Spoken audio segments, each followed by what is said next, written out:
Bonjour, mon nom est Martin Ouellette. Bienvenue à cette nouvelle édition du Bulletin des régions. Au cours de la prochaine heure, on va vous présenter des reportages qui proviennent de partout au Québec grâce à la collaboration des télévisions communautaires associées à Cogeco. Bonne émission.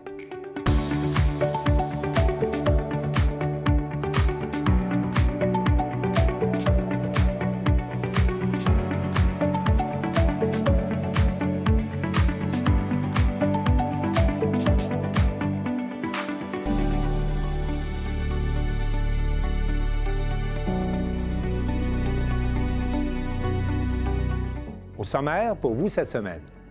À Saint-Gabriel, une nouvelle école pour remplacer 3 écoles existantes.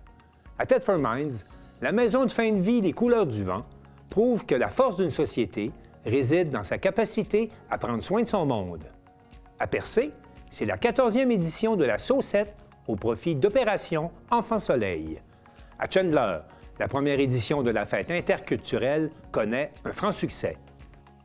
Le réputé chef cuisinier Hugues Dufour, dont le restaurant new-yorkais M. Wells avait décroché 2 étoiles Michelin, s'installe à Baie-Saint-Paul. À l'île Perrot, les productions Via le Monde présentent le documentaire Joyal sur la vie du politicien, sénateur et grand amateur d'art Serge Joyal. À Montjoly, on fêtera Noël les 28, 29 et 30 novembre prochains. Mais pour commencer cette émission, on sera à Forestville, où le 11 novembre à 11 h, à l'occasion du Jour du souvenir, on a honoré le vétéran Michel Canuel. Depuis 4 ans, la ville de Forestville a fait son devoir de mémoire et souligne le Jour du souvenir dans le parc créé à cette fin. Cette année, c'est le vétéran Michel Canuel qui a été honoré devant ses pairs. La cérémonie a été animée par Roch Girard, membre du Royal 22e Régiment, à 11 h devant la population, des anciens combattants, des élèves de la polyvalente des Rivières et des élus. Tous étaient rassemblés pour souligner le Jour du souvenir, mais aussi pour commémorer la carrière du Foresvillois Michel Canuel. Né le 30 avril 1969 à Forestville, ce dernier s'est enrôlé dans les Forces armées canadiennes en 1986 à l'âge de 17 ans. Bien, dans ces années-là, en 86, il n'y avait pas beaucoup de débouchés à part qu'aller travailler dans le bois. Puis mon père m'a tout le temps dit, tu n'iras pas travailler dans le bois. Ça fait que j'ai dit, bien, on va pas travailler dans le bois, on va aller travailler à quelque part d'autre. On va pas aux études, on va rentrer dans l'armée. Il a commencé par un programme d'1 an. Après son entraînement militaire et plusieurs types de formations, les Forces armées canadiennes lui ont fait signer un contrat de 5 ans. Il est ainsi transféré à Bagotville, où il a reçu sa promotion de caporal en 1989. En 1990, une blessure l'a empêché de continuer dans son métier. C'est ce qui l'a amené à Chilliwack en 1991, où il est devenu technicien en procédure de construction. Il est ensuite transféré à Valcartier. Le Foresvillois a effectué une mission des Nations unies de 7 mois. Ça signifie beaucoup, parce qu'on s'en rend pas compte de tous les efforts qu'on a donnés dans ces 15 années-là, que j'ai donné dans ces 15 années-là. La famille a donné autant que moi. Parti 7 mois en mission des Nations unies, partir un 5 mois sur un cours, un autre 3 mois, un autre 6 mois, 5 semaines, 6 semaines en exercice. Au bout de la ligne, la famille est encore là aujourd'hui. C'est en 2001 que Michel Canuel a quitté les Forces armées canadiennes comme caporal après une blessure à une cheville et plusieurs opérations. Au fil de sa carrière militaire, il a reçu de nombreuses décorations. Aujourd'hui, le vétéran travaille au sein du service de sécurité incendie de la ville de Forestville comme chef des opérations. Moi, un gars qui reste assis sur une chaise à rien faire, ça me prend de l'action. Ça fait que, puis j'ai réussi à trouver mon compte quand même retraité de l'armée, avec les pompiers, avec l'implication dans la communauté, comme dans le hockey, le baseball, la ZEC, un peu partout, j'y trouve mon compte. Pour la mairesse de Forestville, Micheline Anctil, cette cérémonie du Jour du souvenir est importante puisqu'elle permet de souligner les anciens combattants de la municipalité et de la région. Par la connaissance de nos citoyens, citoyennes qui ont travaillé, qui ont défendu le pays avec les Forces armées canadiennes, mais que les gens ne connaissent pas cette histoire-là. Alors, c'est une façon de les faire connaître. Ils sont très humbles de leur carrière, ils en parlent très peu, mais la Ville a voulu rendre hommage à ses enfants Donc, ces citoyens qui, en très jeune âge, même, sont partis défendre le pays. Alors, un devoir de mémoire aussi. On travaille beaucoup avec les enseignants de la polyvalente parce que les jeunes d'aujourd'hui ne la connaissent pas non plus, cette histoire. Le parc du souvenir, situé juste devant l'hôtel de ville, héberge un monument qui remercie tous les vétérans pour leurs années de service dans les Forces armées canadiennes. Chaque année, une plaque au nom de l'ancien combattant honoré y est ajoutée. Et j'espère que ça va rester dans la tradition de Forestville. J'ai encore une liste d'une dizaine de personnes. Il faudra qu'il y ait des femmes aussi sur ce monument, éventuellement. On est plus dans les années de service. Pour honorer, dans un premier temps, les gens qui ont cumulé le plus grand nombre d'années de service. Pour la mairesse de Forestville, honorer Michel Canuel a un double sens. Mais oui, c'est quelqu'un, il est à la direction des opérations au niveau de l'incendie de toutes nos municipalités. Alors, je pense que c'est presque une continuité dans sa carrière, dans le don de lui-même pour la sécurité des populations. Alors, c'est un peu dans la même lignée. Et on a honoré quand même 15 ans de sa vie. C'est fort important. Alors, on est chanceux de compter sur son expertise, sur son dévouement qui est presque sans borne. Michel, tout le monde le connaît, il est très impliqué. Alors, c'était à son tour. Le Jour du souvenir est une journée commémorative annuelle ayant lieu le 11 novembre qui célèbre l'armistice de 1918 ayant mis fin à la Première Guerre mondiale. Joanie Gaudreault à Forestville.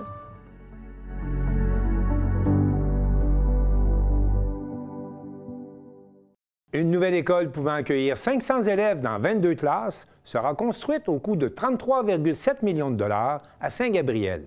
Danny Bérubé de CTB-TV était à la traditionnelle et symbolique première pelletée de terre. Le Centre de services scolaire des Samars a procédé jeudi, le 14 novembre dernier, à la pelletée de terre officielle marquant le début de construction d'une nouvelle école primaire à Saint-Gabriel. La députée de Berthier et ministre responsable de l'Habitation, Mme Caroline Proulx, a pris la parole en premier afin d'accueillir les personnes présentes dans sa circonscription et d'exprimer sa fierté à l'égard de cette nouvelle génération d'écoles. Selon elle, ces établissements ont le potentiel de devenir des réalisations phares pour l'avenir de nos collectivités et sauront certainement plaire tant aux élèves qu'au personnel enseignant.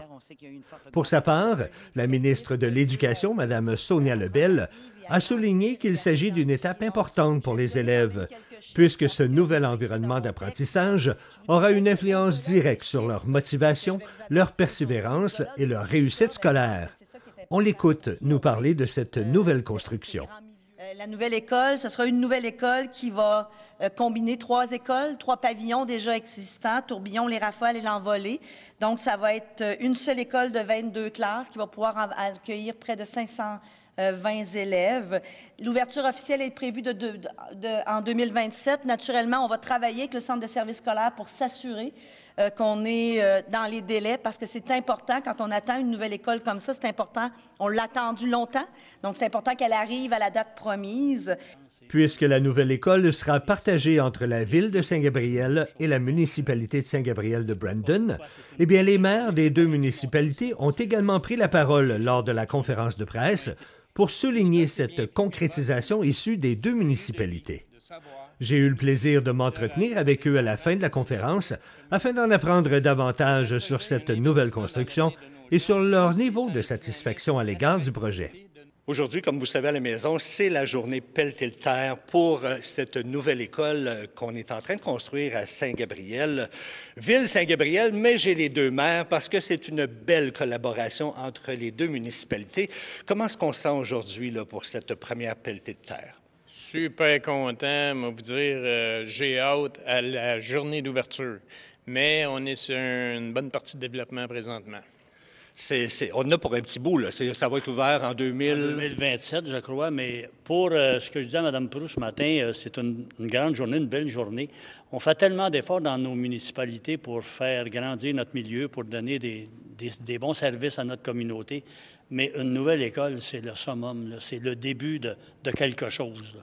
Parce que pour nos élèves, pour encourager nos élèves à s'instruire, à faire des métiers dans la vie, bien, moi, je pense que ça passe par le début, une nouvelle école. Puis on voit les plans préliminaires, je vais vous dire que c'est quelque chose. Ça risque d'être beau. Ça va d'être beau. Ça va être beau. Ça va vraiment être beau. Puis je vous dis, actuellement, comment ça fonctionne, pour le bénéfice des gens, il y en a peut-être beaucoup qui ne savent pas comment ça fonctionne. Il y a 3 petites écoles. Puis les écoliers, il faut qu'ils s'habillent pour venir dans le gymnase. Puis après ça, ils se déshabillent, ils font leur activité, ils se rhabillent, ils retournent à leur école à côté. C'est pas évident pour les jeunes. Vraiment, c'est une nécessité d'avoir ça. Puis bravo au ministre, à la ministre, Mme Sonia Lebel. Bravo à notre députée et ministre également, Caroline Proulx, pour l'aide qu'elle nous a aidés dans ce dossier-là. Comme vous avez mentionné, présentement, nos 3 écoles, ça va être remplacé par une seule école. Vous avez travaillé longtemps de concert pour avoir cette nouvelle école-là. Ça fait combien de temps? Bien, ça fait au moins 3 ans, je vous dirais, si ce n'est pas 4 ans.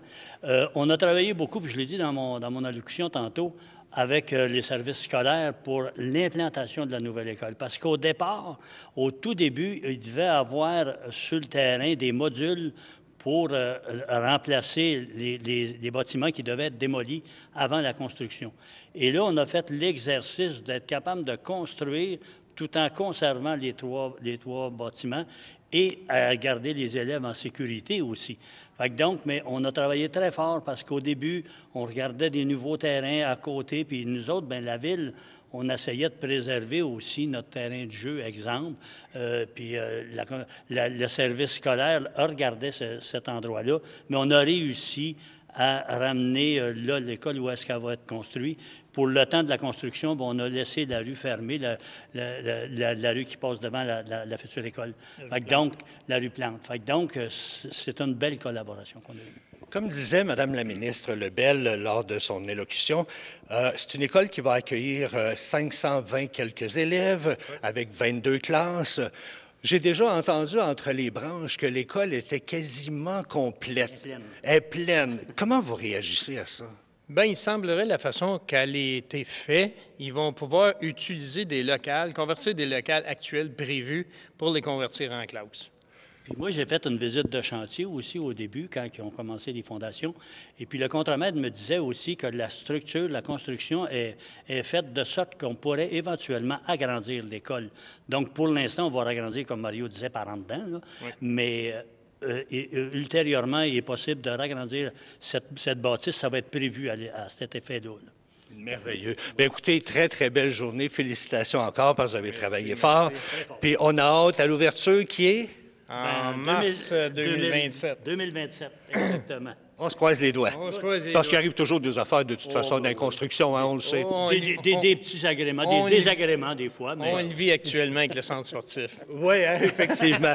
Donc, il faut s'attendre à ça, mais probablement que pour la nouvelle rentrée, c'est sûr qu'elle va être là. Mais à date, ils sont pas mal sur la cédule. Bon. Puis, une nouvelle construction, c'est pas comme une rénovation. Donc, on a des plans, on les suit, puis on avance. C'est plus facile. Ouais. Messieurs les maires, merci infiniment de votre temps. Merci beaucoup. Plaisir. Bonjour. La conférence de presse s'est naturellement conclue par la photo officielle de la pelletée de terre. La ministre Lebel, manifestement ravie par l'annonce de cette nouvelle construction, a même laissé entendre qu'elle serait prête à entonner une courte chanson. Toutefois, son enthousiasme n'a pas été entièrement partagé. Sa collègue Caroline Proulx semblait moins à l'aise avec cette idée. C'est tout, je peux chanter une chanson? Non, ça va. Non, moi, je fais pas ça. Non.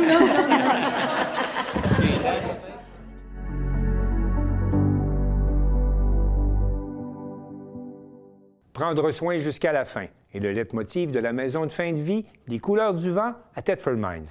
On lançait cette semaine la campagne de financement de la maison qui vise à recueillir 400 000 $ pour assurer sa survie et continuer à offrir gratuitement ses services. Un reportage de Guy Jacques de la Télévision des Appalaches. Bonjour, mon nom est Guy Jacques et je vous souhaite la bienvenue à l'émission Au cœur des Appalaches. Nous nous trouvons aujourd'hui à la maison de fin de vie Les Couleurs du Vent pour une annonce toute particulière.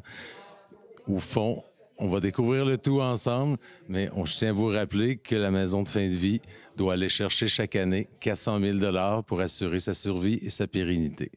Madame, messieurs, chers membres de la communauté, parce que je pense qu'il y a toutes sortes de gens ici, mais c'est tous des gens qui ont à cœur, justement, la belle mission de la maison. C'est avec une immense fierté que je prends la parole aujourd'hui au nom du conseil d'administration du Promutuel Assurance Saint-Laurent aux Appalaches. Chez Promutuel Assurance, on croit fermement que la force d'une société, ça se mesure à sa capacité de prendre soin de son monde. C'est pourquoi nous travaillons à continuer de renforcer l'excellence, l'efficacité et l'accessibilité aux soins de santé dans nos régions.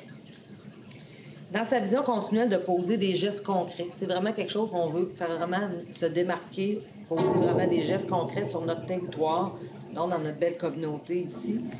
Notre conseil d'administration a décidé de verser en 2025 une ristourne communautaire de 2 millions de $ à 15 organismes en santé. Vous comprendrez que la maison a reçu sa part là-dedans.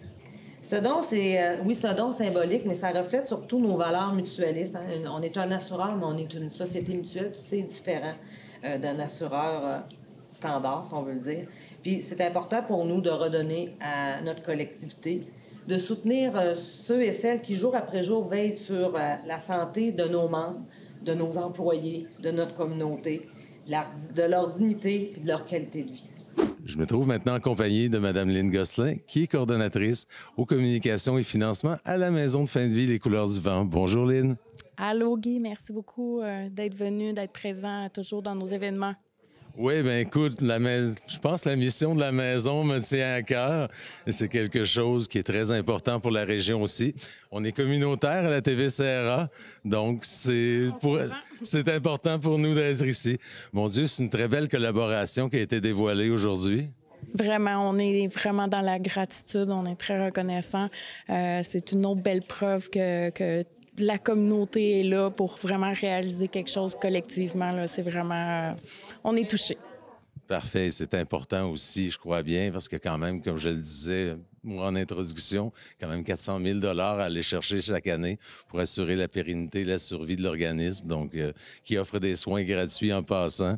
Oui. Donc, c'est vraiment quelque chose de merveilleux. C'est un beau cadeau, disons, pour nos 2 ans. Ça allège vraiment la pression financière que l'organisme ressent. Puis ça va nous... C'est très rassurant, en fait, ce beau cadeau-là qu'on a eu. Ça donne vraiment un coup de pouce à l'organisme, finalement, à plusieurs niveaux. Oui, tout à fait, parce que ça nous rassure qu'on va pouvoir continuer plus longtemps d'offrir le service gratuit. Ça assure vraiment une pérennité, là.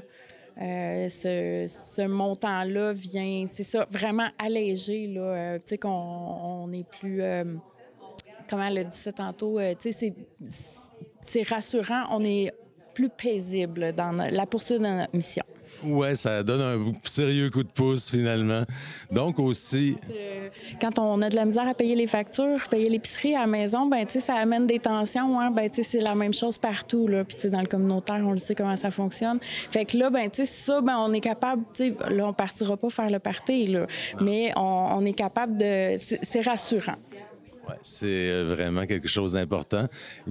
Promutuel va agir aussi comme partenaire présentateur, au fond, au niveau de la soirée vin et fromage. Je pense que c'est quelque chose aussi d'important pour vous. Oui, exactement. On a toujours besoin de partenaires pour nos événements. Fait que là, d'avoir un partenaire présentateur pour les 2 années, donc celle qui est passée, celle à venir aussi, bien, ça aussi, ça nous donne un gros coup de main. Puis ça aide aussi quand quand il y a déjà un partenaire, bien, ça aide à aller en chercher d'autres parce que ça donne confiance à la communauté. Fait que ça va être vraiment un bon coup de pouce aussi au niveau de cet événement-là. Tout à fait, puis on a hâte, là, on recommence le processus d'organiser ça. On vient de finir les Canadiens, on embarque dans le vin et fromage, puis c'est excitant tout ça, mais c'est le fun de le faire pour une belle cause.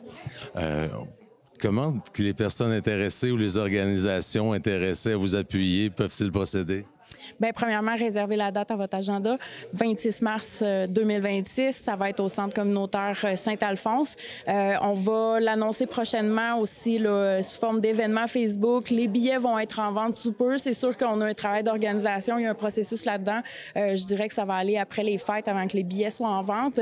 D'ici là, il y aura une campagne là, de recherche de commanditaires. Donc, les entreprises qui veulent nous donner un coup de pouce, qui veulent se joindre à la cause, peuvent nous contacter, moi ou Marie-Josée Chabot, via notre site web, lescouleurduvent.org, Facebook, téléphone, courriel. On est facile à trouver. Parfait. Hey, je te remercie beaucoup et bon succès pour ce futur événement. Merci, Guy. Merci. Je suis avec le représentant de Promutuel. Vous êtes? Anne Vaillancourt, directrice générale. Martin Lachance, directeur des ventes. Enchanté de vous rencontrer. C'est une très belle annonce que vous faites aujourd'hui. Qu'est-ce qui vous a poussé à vous engager auprès de la Maison de fin de vie Les Couleurs du Vent? C'est vraiment un souhait de notre conseil d'administration de soutenir des organismes qui étaient au niveau de la santé. Puis la mission est tellement quelque chose qui vient nous chercher. Qui n'aura pas un proche qui aura passé par là un jour? Fait que c'était vraiment la volonté du CA de vouloir encourager cette belle mission. On peut rajouter que notre implication locale est une des choses les plus importantes chez nous. Ça fait partie de notre ADN chez Promutuel depuis toujours, puis qu'on veut faire encore promouvoir. C'est important pour moi aussi. Je suis résident de la région, puis je suis bien content qu'on puisse en profiter parce que c'est un besoin. C'était franchement un besoin qu'on avait en région depuis longtemps, puis on peut le faire vivre aux gens pour passer ces épreuves dans le confort puis la zénitude ou la paix que ça requiert. Est-ce que c'est le type de don qui est appelé à se renouveler avec les années? Est-ce un partenariat qui a été établi pour une certaine durée ou... Non, c'est pas vraiment un partenariat. Cette année, l'année passée, on a eu une année exceptionnelle, puis on voulait vraiment redonner. On a donné, comme je vous dis, 2 millions dans la communauté, mais on a quand même un programme qui est récurrent et dont la maison a déjà pris part la première année, je pense, de vie. Le programme Au cœur de la collectivité, qu'on vient soutenir des projets, justement, qui sont soumis par nos membres, des projets dans la communauté. Fait que ça a été possible de les aider à ce moment-là, lors de la création. Puis là, c'est vraiment spontané qu'on a voulu les soutenir avec la ristourne communautaire.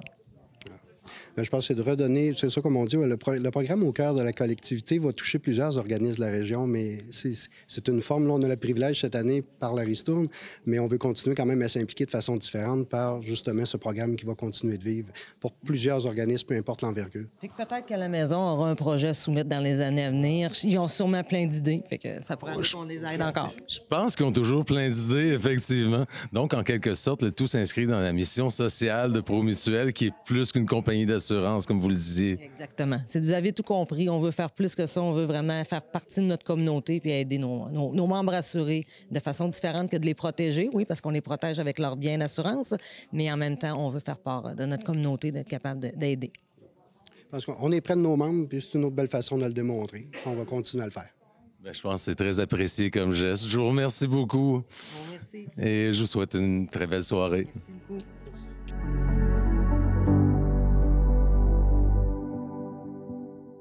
Depuis 2011, à chaque année en novembre à Percé, c'est la saucette au profit d'Opération Enfant Soleil. Et Jean-Denis Laperrière de la télévision du Rocher-Percé nous apprend qu'en 2025, cette 14e édition de la saucette est plus populaire que jamais. La saucette au profit d'Opération Enfant Soleil a lancé sa 14e édition le 1er novembre avec Ben Jones comme porte-parole. Avec plus de 815 000 déjà versés à la Fondation, le comité organisateur se donne comme objectif d'atteindre le $1 million. On discute de cette nouvelle édition avec Lison Laflamme-Trudel, responsable du comité organisateur. Alors, Lison, bonjour. Bonjour, Jean-Denis, ça va bien? Oui, toi? Oui. Donc, la saucette en est déjà rendue à sa 14e édition. Avant de parler de cette édition-là, on va revenir un petit peu sur la saucette précédente. Là. Vous avez quand même ramassé un beau 181 384 pour la saucette de 2024. C'est quoi ça vous fait de voir autant de générosité pour cette cause-là? Écoute, c'est ça qu'on est super fiers, là. La saucette a commencé en 2011, là, c'était très petit. Puis là, Marie-Ève et Karen, à l'époque, quand ils ont commencé ça, c'était sur une idée là, de de saucer pour une raison. Puis elles ont décidé de faire ça pour Opération Enfant Soleil. Puis là, de voir qu'année après année, le nombre de sauceurs augmente, l'argent amassé augmente, c'est fou de voir à quel point la solidarité aussi, puis que la cause touche les gens. Là. C'est sûr que l'événement en tant que tel, c'est une journée incroyable. Là. Les gens sont tous fébriles, on fait des nouvelles rencontres, mais tout le long de la campagne, là, les gens sont avec nous, ils partagent, ils donnent. À chaque année, on rencontre de plus en plus de gens qui veulent même participer. Avez-vous besoin de quelque chose? Puis, fait que, les gens sont solidaires à la cause, sont solidaires à l'événement. Puis je pense que la saucette, là, la réputation est faite. Là. Cette année, votre porte-parole se trouve à être Benny Jones. On l'entend dans sa vidéo mentionner qu'il aimerait ça que l'organisation atteigne le million. Ça, c'est parce que vous avez quand même remis au total, c'est un beau montant pour de ça, 815 414 $. C'est vraiment un beau montant remis. Oui, effectivement. Fait que cette année, on s'est comme donné... Ben, en même temps, l'an passé, on a atteint les 180 000, qui était... Nous, on visait 150, on l'a dépassé de 30 000 $. On s'est dit, on peut pas se faire un objectif à la baisse. Puis, il nous manquait exactement 184 585 $ pour atteindre le million donné à Enfant Soleil. Fait qu'on s'est dit, on y va avec ça, on met ça comme objectif, puis on va appeler notre édition de cette année l'édition du million. Fait que c'est pour ça, on n'a pas comme objectif de ramasser $1 million cette année, là. Mais c'est vraiment, on veut avoir atteint le 1 million de données là, à Enfant Soleil. On va continuer sur l'argent. Vous avez fait votre lancement le 1er novembre, puis en date d'aujourd'hui, le 7, vous êtes déjà rendu à plus de 54 000 $. Ça va vite. Oui, effectivement. Dans le fond, depuis 2 ans, là, si ma mémoire est bonne, là, on fait toujours une préinscription. Notre plateforme est cachée pendant 1 mois. Dans le fond, nous, pour nous donner un peu de temps, là, puis nous décharger un peu, là, fait que les sauceurs s'inscrivent, on leur demande de ne pas accumuler d'argent là, sur le thermomètre, mais on le sait, là, depuis quelques années, là, il y a des équipes qui font du financement ici et là. On a de l'emballage, des 5 à 7, il y a toutes sortes d'événements là, que les équipes de la Saucette font pour ramasser des sous. Fait qu'au 1er novembre, là, les gens ils sont prêts.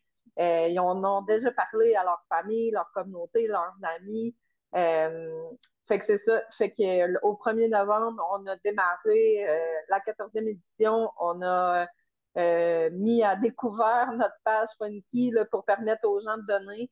Puis, contre toute attente, là, justement, avant notre rencontre, là, je suis allée voir le thermomètre et on était à 54 379 $ d'amasser. On a amassé environ 10 000 $ par jour là, depuis le début de la campagne, plus ou moins.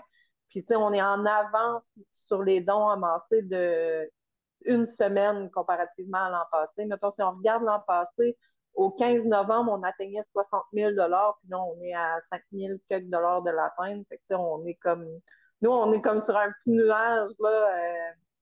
Toute l'équipe du comité qui se parle, puis qu'on est comme, ça n'a pas de bon sens, là. À quel point ça va vite, puis à quel point les gens, on n'en reviendra jamais à quel point les gens sont solidaires, puis sont généreux envers cette cause-là. Donc, vous avez 29 équipes, possibilité de 30. L'an passé, on avait combien d'équipes? Si ma mémoire est bonne, je ne me l'ai pas noté, mais je crois qu'on en avait 22. On avait quelque part comme 200 quelques sauceurs, là, 210. On a un 100 personnes presque de plus là, cette année. Là. Ah, c'est vraiment bon là, d'en avoir autant. Hein? Oui, puis on a beaucoup d'équipes cette année. Là, qui sont des employés d'entreprise. Ça avait commencé beaucoup l'année passée, là, puis cette année aussi, Chantier Naval Forion, Simpson Automobile, on a beaucoup d'entreprises, puis on a aussi une équipe avec le CJE aussi, avec les nouveaux arrivants, les employés. On a une belle diversité de gens, là, on est vraiment très contente. Là. Je dis contente parce qu'on est 5 filles au niveau du comité, là. On a tu viens de le dire, des inscriptions de Gaspé Chandler locales. Est-ce qu'on a des équipes aussi qui viennent de l'extérieur de la MRC, Rocher-Percé, Côte-de-Gaspé? Oui, on a des équipes de la baie des Chaleurs. On a l'équipe depuis 3 ans, l'équipe Enfants Soleil, dans le fond, qui est des gens directement là, de l'organisme Enfants Soleil qui viennent de Québec, des employés qui travaillent directement à la fondation. À la fondation, puis qui viennent là, depuis 3 ans là, se sauter avec nous, ils se font une équipe, ils ramassent des sous. Fait qu'on, oui, on a des gens vraiment de partout. Là. On a dans l'équipe solo, là, on a je me souviens bien, il y a un sauteur qui est de Montréal, que ça fait plusieurs années qu'il descend. Fait que, tu sais, oui, je pense que on commence à aller chercher beaucoup plus de monde à l'extérieur, puis pas juste dans MRC Rocher-Percé. Gaspé est très impliqué, la baie des Chaleurs. Fait qu'on fait des petits. Bien, Lison Laflamme-Trudel, merci beaucoup d'avoir pris de votre temps pour nous parler de la saucette. Ça m'a fait plaisir. Bonne journée. Vous aussi. Pour voir l'entièreté de cette entrevue, rendez-vous sur le site web de la Télé du Rocher-Percé.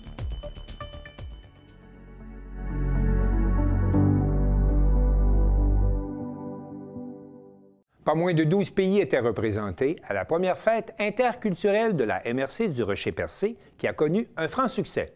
Un reportage de Simon Thériault de Télévague. Le 8 novembre dernier, la polyvalente Monseigneur Sévigny de Chandler était l'hôte de la première fête interculturelle de la MRC. Cette fête avait pour but de mettre en lumière la diversité culturelle et de créer des moments de partage entre nouveaux arrivants et communautés locales. C'était un super bel événement. On a commencé ça assez tôt, à 3 heures de l'après-midi. Il y a beaucoup de gens qui étaient au rendez-vous. Beaucoup d'exposants, des gens qui ont cuisiné, qui tenaient des kiosques avec des plats de leur pays d'origine. On avait 12 pays représentés. C'était merveilleux. On a vraiment mangé des choses différentes des 4 coins de la planète. C'était super. Puis on a eu aussi l'occasion de voir une démonstration de danse africaine avec Rachel, c'était super. Et ensuite, on a eu droit à un défilé d'habits traditionnels, surtout d'Afrique. C'était merveilleux, c'était super beau, les couleurs, c'est assez original aussi. On n'a pas l'habitude au Québec de porter des habits comme ça, donc c'était super beau. Mais ce que j'ai vraiment retenu, c'était le partage. C'était vraiment un événement qui a permis à plein de gens de se rencontrer pour la première fois, de goûter à des choses qu'on n'a jamais l'occasion de goûter. Le Québec aussi était représenté, donc on avait le Centre Femmes entre elles qui était présent avec des desserts gaspésiens. Donc c'était un super beau mélange de toutes sortes de personnes d'origines différentes, mais aussi avec beaucoup en commun, finalement. Donc, c'était vraiment ça. Puis, on avait beaucoup de partenaires aussi. On avait un kiosque avec la brigade repère de l'école secondaire Monseigneur Sévigny qui faisait des macarons puis des aimants avec des slogans sur la diversité culturelle. Fait qu'il y avait des jeunes qui étaient là, des enfants. Il y avait aussi un kiosque de culture sauvage avec leurs affiches de la fête interculturelle. Donc, il y en avait vraiment pour tous les goûts. Puis, il y avait le DJ Camomille qui a fait une super belle programmation musicale pour la soirée. On a dansé, on a vraiment eu du plaisir. Fait que, je peux dire à la hauteur de tes espérances. Absolument. C'était vraiment une réussite. Ouais, les commentaires des gens aussi, ça fait chaud au cœur. Donc, j'ai l'impression que la barre était haute, mais qu'on a réussi parce qu'on a travaillé très fort. On est un grand comité organisateur aussi. Puis, on a eu de l'aide de la communauté. Donc, c'est comme ça que ça fonctionne pour réussir un événement. J'ai besoin de lui près de moi. Tous les jours, c'est la même chose. Je m'appelle Bafunke Abayomi. Je suis originaire du Bénin, mais ça fait, disons, 12 ans que j'habite au Canada. Mais on va dire 10 ans à Montréal et les 2 dernières années ici en Gaspésie. Voilà. Comment tu trouves ça en Gaspésie?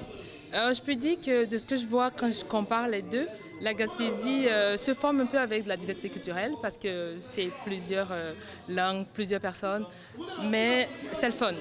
Je m'explique. Positivement, je peux vous dire que le rythme de vie ici est très différent. Ça va lentement, mais sûrement. On a beaucoup de temps, on peut faire beaucoup de choses de nos journées. C'est ici que j'ai écrit mon rapport de maîtrise. J'ai eu le temps de l'écrire ici, alors qu'à Montréal, j'ai même pas le temps de travailler sur ça les soirs quand je rentre. Fait que oui, je peux dire qu'ici, le rythme de vie est très différent. Par contre... Ça, c'était le positif. Ça, c'était le positif. Par contre, ce n'est pas trop évident de se faire des amis. Okay, ouais. D'où je peux dire que je suis très contente de participer à cette fête culturelle parce que ça montre un peu qu'on peut se rencontrer entre nous. Quand je venais aujourd'hui, ce matin, j'ai pas fait grand-chose parce que, je vais être honnête, je disais, ils vont pas goûter. Mais tout est parti, fait que j'ai trouvé ça comme extraordinaire. Tu t'es inquiété pour rien. Ouais, je me suis inquiétée. Mais là, tu dis, tu es tout seul un peu. Ouais. Les gens qui sont... Là, il y a plusieurs personnes aujourd'hui. C'est des gens d'un peu partout? Oui, c'est des gens d'un peu partout et qui étaient très gentils. D'abord, il y a déjà la culture québécoise elle-même. Puis après, il y a le regroupement des saveurs des langues du monde entier. Donc, il y a moi, il y a d'autres personnes, mais on était intéressés à voir ce qui se passe un peu partout. Moi, j'étais la seule béninoise devant mon stand. Mais tout le monde voulait savoir qu'est-ce que tu as fait. Puis j'expliquais aussi, je montrais aussi. Et funny enough, j'ai eu la chance, le député qui est venu a passé 3 mois et demi dans mon pays. Puis il m'a dit, il a passé 3 mois et demi à Cotonou. J'ai trouvé ça extraordinaire, fait que mon pays était bien connu, en fait. Voilà. Puis aujourd'hui, c'est ça, tu avais un kiosque, tu faisais de la nourriture, tes présentations? Non, j'ai fait ma nourriture depuis la maison. Okay. J'ai ramené, disons, 3 différentes petites affaires, mais qui sont faciles à manger. Les enfants pouvaient se retrouver et les grandes aussi. Donc j'ai fait des beignets. On va aller un peu comme avec Mr. Puff ou que de castor au Québec, castor, something like that. Donc, ça représente... Ce que j'ai fait, c'est vraiment béninois. Mais quand je regarde un peu ici, ça ressemble à quoi? Ça ressemble à ces deux repas dont j'ai parlé. Ça avait un petit côté sucré. Exactement, et salé. Fait que les enfants se sont retrouvés, ils ont goûté avec du Nutella, c'était tranquille. Il y a même quelqu'un qui m'a dit, il n'y a pas de Nutella en Afrique. J'ai dit non, wow. Puis t'as-tu fait un peu de contact aujourd'hui aussi? Oui, je connaissais quand même beaucoup, la plupart du monde, vu que je travaille à l'hôpital, je travaille dans le domaine des ressources humaines. C'est que oui, depuis 2 ans, je travaille à l'hôpital de Chandler. Et la CJU, je travaille beaucoup avec eux, vu que les candidatures passent parfois par eux aussi. Fait que c'était quand même plus facile pour moi de m'ajuster et de m'adapter. Voilà. As-tu aidé un peu à organiser la journée d'aujourd'hui? Je vais être honnête, pas vraiment. Sauf que quand ils m'ont écrit en même temps pour me dire que il y a quelque chose, j'ai dit oui, go, je vais le faire. C'est que j'ai dit je vais le faire, que je vais chanter, je vais danser, je vais faire un défilé, voilà. Parce que moi, quand je leur avais parlé quelques jours passés, je leur avais dit on va sûrement aller un peu virer à la fête, voir. Ça va me prendre quelqu'un, par contre, faire une entrevue tout de suite. Et ils ont pensé à toi. Ah oui, elle, c'est la personne idéale pour ça. J'imagine que ça ne te surprend pas? Ça ne me surprend pas du tout parce que je m'entends super bien. On a déjà fait aussi plusieurs activités ensemble en dehors de la Gaspésie à Montréal pour les activités de Vivre en Gaspésie. Fait que j'aime ça, vu que je fais du recrutement, ça me permet de connaître tout le monde. Et moi-même, ordinairement, je suis une personne très... Je peux parler avec tout le monde. Tout le monde, j'ai pas de problème. Fait que ça se fait bien. Bon, c'est bien. Je te remercie, puis félicitations pour ta petite chanson tantôt. Tes 2 petites chansons tantôt. Bon, écoutez, si vous l'avez aimé, je suis contente. Je sais pas si c'est une bonne chanteuse, mais je peux essayer. Chanteuse, mais je peux essayer. C'est correct, on chante pour s'amuser. Allez, bye, monsieur. دفينا الحنان دفينا الحنان على قدر الإنسان.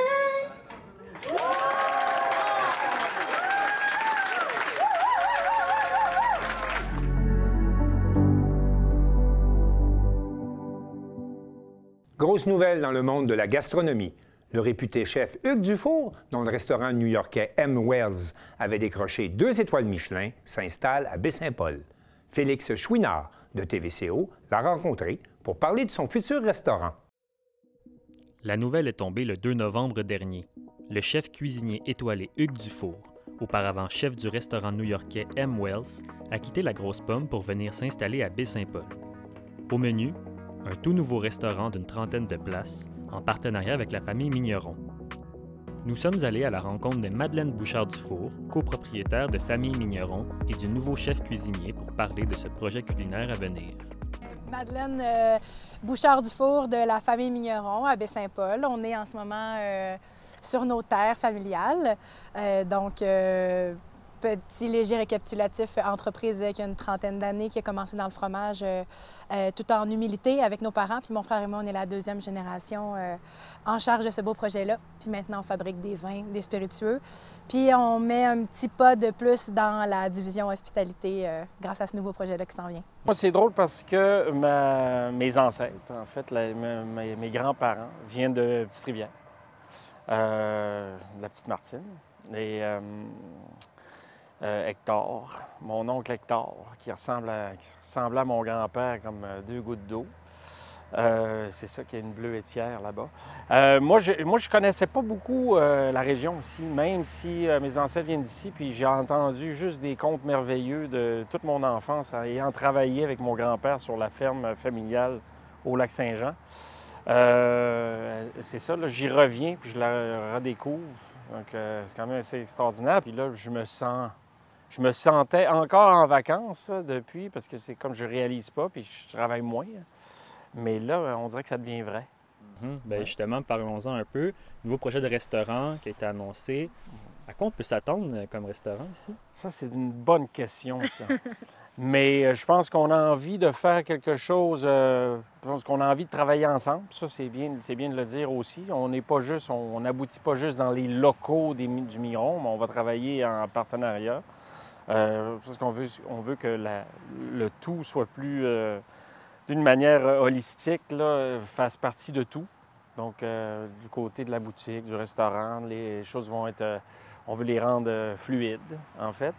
Puis, écoute, on veut une espèce de petit bouchon, un bouchon de campagne, un petit bouchon qui était une espèce de format un peu plus lyonnais, là, mais de table conviviale, ouvert, un peu plus démocratique, ouvert aux locaux.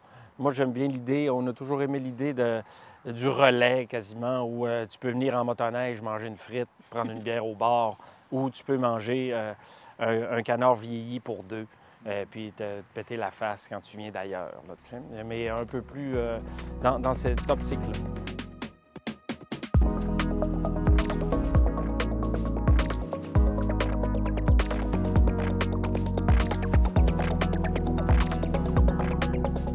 Moi, je suis très heureux que les gens de Baie-Saint-Paul, de Charlevoix, soient contents que je sois là.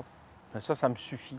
Mais j'ai vraiment envie de faire, bon, je pense qu'on a envie qu'on puisse débarquer à toute heure, manger pour vraiment peu.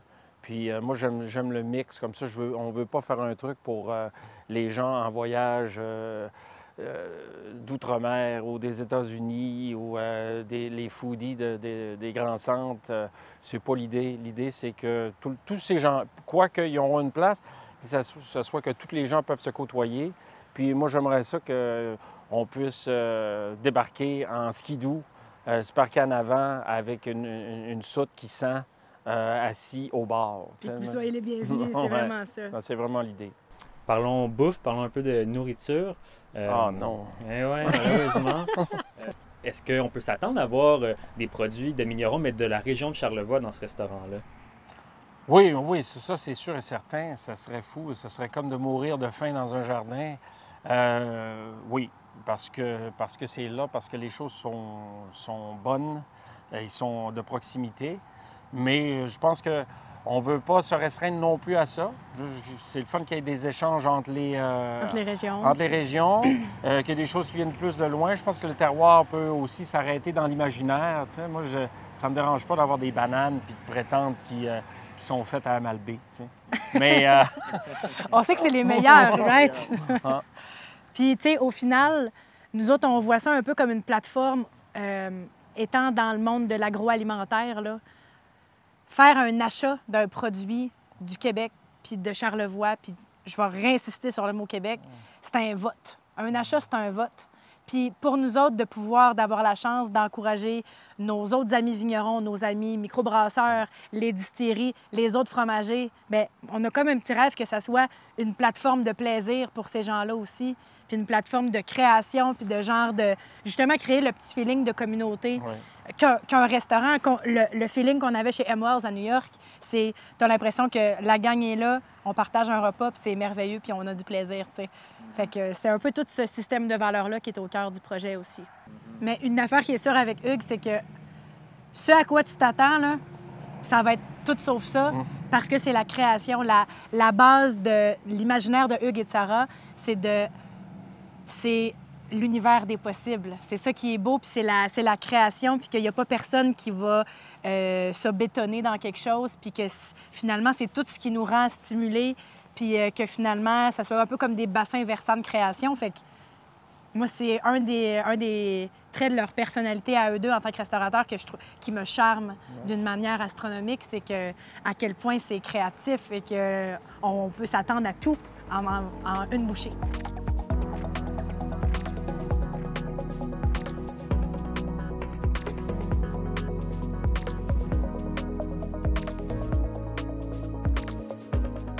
On peut s'attendre à un renouveau complet de ce qu'on connaissait au Fauberger?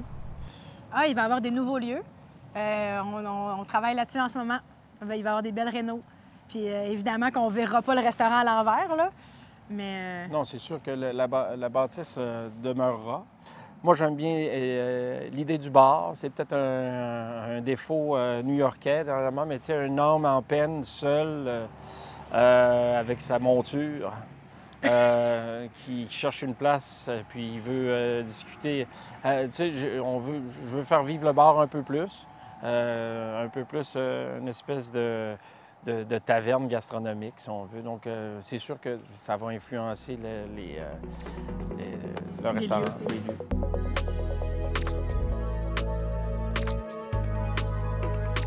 C'est dans le même endroit, mais est-ce que ça va se déployer, encore une fois, avec de l'événementiel et tout ça? Bien là, il va falloir rester à l'affût pour le savoir. Mais c'est ça qu'on aime aussi d'impliquer des nouvelles personnes dans la création, des gens avec une perspective, notamment Clément aussi, et Clément Boivin qui va se rejoindre à nous dans l'aventure. C'est d'avoir des visions externes puis de voir du potentiel là où peut-être nos yeux devenaient habitués, d'être dans certains patterns en agrotourisme et tout. Mais là, on a l'impression de pouvoir refaire un peu de sculpture. Fait que c'est vraiment le fun. Ouais, ça donne un peu ça, d'avoir été près de l'arbre longtemps. On voyait moins la forêt, je pense, avec un certain recul aussi. Puis avec une collaboration comme ça fait... On redéfinit certains terroirs.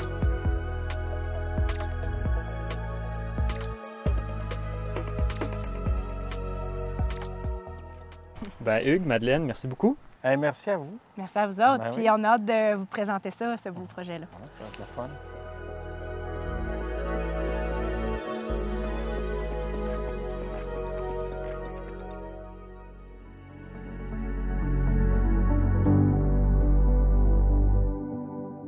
Chantal Bédard de C'est sûr.tv était au lancement du documentaire Joyal sur la vie du politicien, sénateur, philanthrope et grand amateur d'art, Serge Joyal.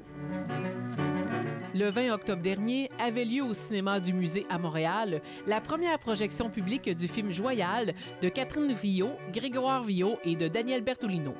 Le film, produit par Via Le Monde, qui a pignon sur rue à l'île Perrot, relate le parcours fascinant du politicien atypique, nationaliste et fédéraliste, amoureux de la culture et défenseur du patrimoine, qu'est Serge Joyal. C'est sur la télé, s'est déplacé pour l'occasion. Qu'est-ce qui vous a inspiré de dire, OK, je fais un documentaire avec Serge Joyal? Avant de travailler à Via Le Monde, moi, j'avais fait des études en histoire de l'art. Et quand j'ai rencontré Serge Joyal, c'était à l'occasion d'un documentaire qu'on avait réalisé pour Radio-Canada sur une dimension de son parcours de collectionneur. Et ça a refait naître en moi le grand amour que j'avais pour les musées. Mais au fur et à mesure qu'on parcourait les différentes collections qu'il avait contribué à mettre en place, je me suis rendu compte que ça m'interpellait sur ma propre histoire parce que comme j'étais réalisatrice pour Via Le Monde depuis plusieurs années, dans mon parcours, je m'étais surtout intéressée aux réalités d'ailleurs.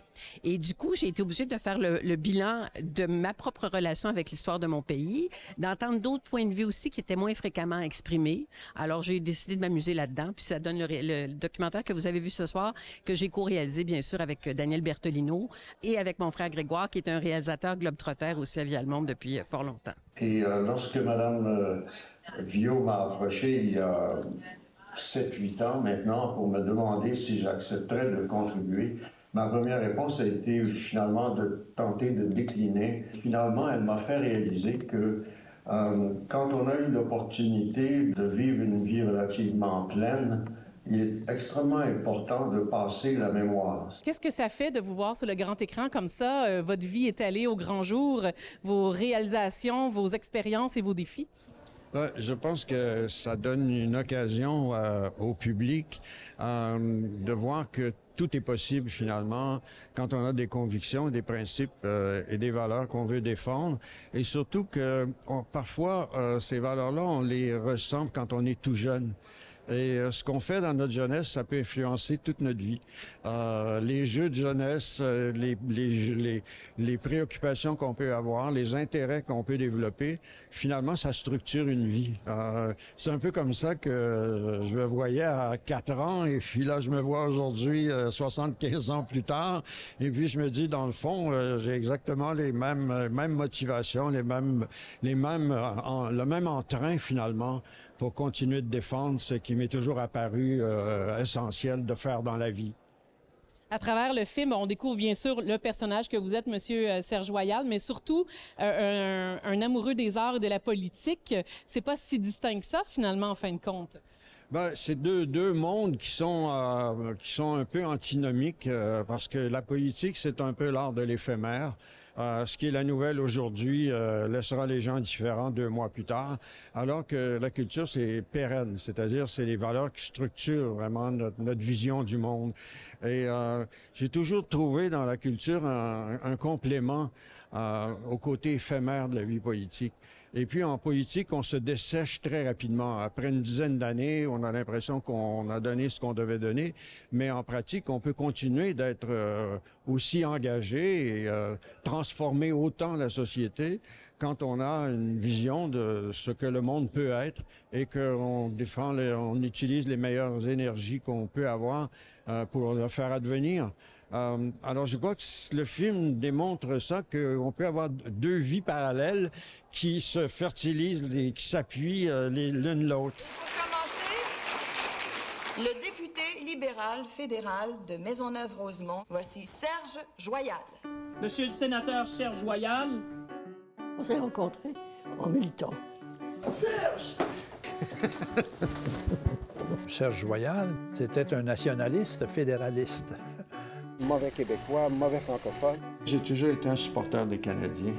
La communauté joliétaine, au cours des 50 dernières années, grâce à vous, s'est réellement approprié le musée. Vous étiez arrivé avec un tel cadeau, 3500 costumes qui débarquaient au musée de la civilisation. C'est une tuque de patriotes. J'ai réussi à convaincre les membres du Conseil du Trésor qui m'ont dit « C'est qui Papineau ?» Des enquêteurs étaient venus parler à mes voisins. Est-ce qu'il y a des garçons qui vont chez lui? Est-ce qu'il y a des filles qui vont chez lui? C'est quoi sa vie personnelle? Alors donc, le sarcophage est resté dans le garage chez mes parents. Finalement, bien faire et laisser braire. J'ai toujours poursuivi mes objectifs de collection, de conservation, indépendamment des mauvaises langues. Alors, on n'aurait jamais versé du chocolat dans une verseuse à café. J'ai décidé de me présenter à la mairie parce que le maire Drapeau est en train de détruire complètement Montréal. J'aurais aimé ça avoir un titre comme vous à votre 55 ans plus tard, c'est devenu un jardin botanique. On a une charte des droits qui reconnaît à chacun la possibilité d'être ce qu'il ou elle veut être. Too much time, too much pot. On a conquis une liberté personnelle énorme.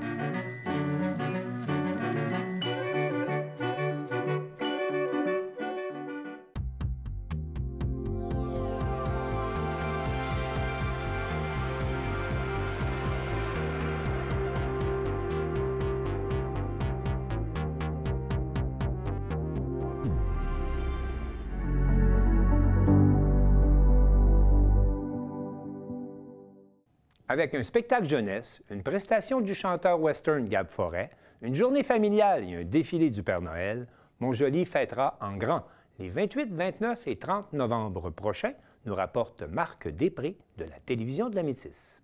Eh bien, on est déjà rendu là. Donc, Montjoly qui fête Noël et ça va avoir lieu. Quelle date exactement? Ça commence le 28 novembre prochain et puis ça se poursuit le 29 et le 30. Et à ce moment-là, donc le 28, on y va avec un spectacle jeunesse. Oui, effectivement, il va y avoir ici à l'auditorium de la Polyvalente, il va y avoir un spectacle de Jack Sparrow et le Trésor de Noël. Et puis par la suite, au Centre Colombien, il va y avoir également une soirée thématique country avec la troupe de danse Amitis, suivie du spectacle de Gab Forêt, donc un artiste country qu'on est très content de pouvoir recevoir cette année. Les billets sont en vente pour 10 $ directement au Colombien ou à la porte le soir même. Donc, les gens peuvent déjà s'en procurer. Oui, puis c'est très accessible à 10 $. On s'attend qu'il y ait quand même beaucoup de monde, donc traînez pas trop avant d'aller chercher vos billets. Et le lendemain, donc le 29, encore une fois, une journée festive. Oui, le 29, c'est la journée familiale, là, plus, fait que ça va commencer à 15 h à l'amphithéâtre Desjardins, à la place de la famille, ma financière. Ça fait que ça va être feu de joie, tir sur neige, animation extérieure et intérieure. Il va y avoir du patinage libre gratuit aussi, là, avec thématique Noël, avec la chanson là, du temps des fêtes et tout. Atelier de peinture dans nos vitraux. Et puis aussi, il va y avoir un atelier de lettres au Père Noël. Là, fait que les tout petits vont être capables d'écrire avec l'aide de notre club d'écriture une petite lettre là, qui va être distribuée là, au Père Noël directement là, avec les lutins. Donc, c'est de 13 h jusqu'à 18 h.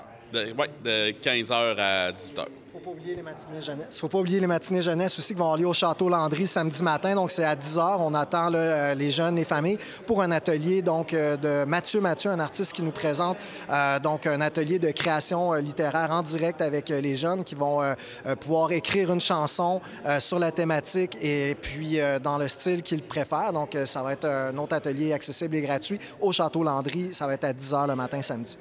Étant donné quand même l'espace, on demande aux gens de peut-être s'inscrire à l'avance quand même. Absolument, c'est gratuit, mais on peut réserver notre place à l'avance, tout à fait. Et il ne faut pas oublier le 29 aussi, le défilé du Père Noël et aussi la présence d'un train illuminé. Oui, il va y avoir le train, là, une belle collaboration cette année avec le CN, là, qui va avoir son train illuminé directement là, sur le viaduc, là, sur Jacques-Cartier. Et puis là, le défilé qui va commencer à 18 h sur l'avenue sur Jacques-Cartier. Et bien entendu, bon, il y avait quand même 5000 personnes l'année dernière, donc on demande peut-être aux gens d'arriver assez tôt et surtout de s'habiller chaudement. Oui, exactement. Là, c'est une période de l'année là, qui commence à faire froid. On n'est jamais sûr non plus avec la météo, s'il va neiger, s'il va pleuvoir. Mais chose assurée, là, il va y avoir beaucoup de gens au centre-ville. Fait qu'arriver tôt, peut-être déjà prévoir un petit stationnement où il va y avoir aussi un service de navette là, entre l'amphithéâtre et le centre-ville là, pour permettre d'accueillir le plus de nombre de personnes. Là. En collaboration avec le TAC. En collaboration avec les transports Gilles Lapierre et Transport Saint-Octave qui vont nous fournir des navettes là, pour l'événement. Et sans aucun doute que ça va se terminer avec le feu d'artifice. Oui, absolument. Ça va se terminer avec le feu d'artifice. Je voulais ajouter pour les gens qui arrivent tôt, hein, dès 17 h 30, il va y avoir la troupe de comédie musicale Didascalie qui vont offrir donc un conte du temps des fêtes aux gens qui arrivent tôt, habillés bien chaud, qui veulent une bonne place pour la parade. Ils vont pouvoir être divertis en plus de voir le train. Et puis, évidemment, là, en fin de soirée, comme vous le disiez, il va y avoir les feux d'artifice. Il va y avoir de l'animation également avec, je crois, le Festibus, si je ne me trompe pas, Gabriel. Exactement. Donc, le Festibus. Et puis, il va y avoir de la tire sur neige et des animations à ce même moment-là. Bref, on n'aura pas le temps de s'ennuyer. Non, c'est une journée là, remplie là, pour toutes les familles. Là. Et aussi, le lendemain, il ne faut pas l'oublier, au Centre Colombien, encore une fois, donc le brunch familial. Oui, le traditionnel brunch là, qui est là depuis des années, là, qui accueille en moyenne quand même 500 personnes environ. Fait arriver tôt, préparer là, quand même... Pour le brunch, il va y avoir aussi photo booth là, pour la prise de photos de famille avec une thématique Noël. Fait que tout va être sur place ça, pour passer un beau moment. Et je pense qu'il y a 150 cadeaux là, qui sont prévus. Oui, le Père Noël va arriver avec 150 cadeaux dans sa poche là, pour les premiers enfants arrivés. Là. Et en après-midi, le retour, encore une fois, du match des toutous. Oui, le match des toutous, là, en collaboration avec le hockey senior de Montjoly. Fait qu'il va y avoir animation par des mascottes aussi. Il va y avoir cueillette de denrées pour moisson là, sur place aussi. Donc, il ne faut pas gêner. On amène quelques canettes, là, quelques cannes qu'on a dans notre garde-manger, puis on amène ça pour moisson métisse. Exactement. Là, la table va être située à l'entrée. Fait que vous allez pouvoir laisser là, vos denrées avant d'aller vous asseoir à votre siège. Et bon, s'il y a des gens qui ont des questions à ce moment-là, bon, est-ce qu'ils appellent au service des loisirs? Vous pouvez nous appeler, venir nous voir sur place, nous écrire des courriels, on est toujours disponible. Ça va nous faire plaisir de répondre à toutes les questions. Également sur le site web de la Ville Montjoly, sur notre page Facebook, les informations complètes pour la programmation sont disponibles. Donc 28, 29, 30 novembre, on marque ça à notre agenda. Oui, exactement. Bien, merci à vous deux. Merci à vous. Merci. À bientôt. Joyeux Noël.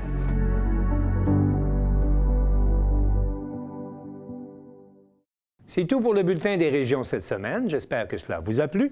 Je remercie toutes les stations de télévision participantes et je vous dis à bientôt.